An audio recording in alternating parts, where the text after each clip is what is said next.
আমাদের জীবনে বন্ধুর কি আসলে কোনো দরকার আছে? হ্যাঁ, অবশ্যই দরকার আছে। কারণ আমাদের জীবন যতটা সহজ আমরা ভাবি, আমাদের জীবনটা অত সহজ না। আমাদের জীবন অনেক জটিলতায় ভরপুর। অতএব আপনার এমন একজন বা কয়েকজন বন্ধু দরকার যারা আপনাকে ভরসা দিবে, সাহস দিবে। আপনি যার কাছে আপনার সুখ দুঃখ সব কিছু বলতে পারবেন, যে আপনাকে সামনে এগিয়ে নিয়ে যাওয়ার জন্য প্রেরণা হয়ে কাজ করবে। কিন্তু এরকম বন্ধুত্ব পাওয়া তো খুবই কষ্টকর।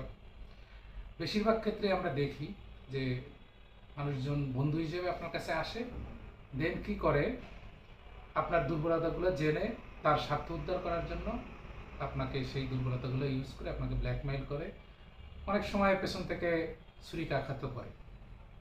তো এখন এই যে বন্ধু আসলে কে ভালো বন্ধু কে খারাপ বন্ধু এটা বাছাই করার মানে উপায়টা কি, এই জন্য আমাদের কি করতে হবে? তো এই জন্য কি করতে হবে, আপনার বৃত্তটাকে ছোট করতে হবে। একটা উদাহরণ দিই।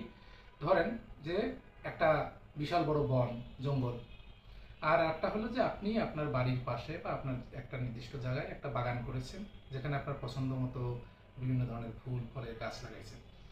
তাহলে কোনটা নিরাপদ? এই ছোট বাগানটা নিরাপদ নাকি জঙ্গলটা আপনার জন্য নিরাপদ?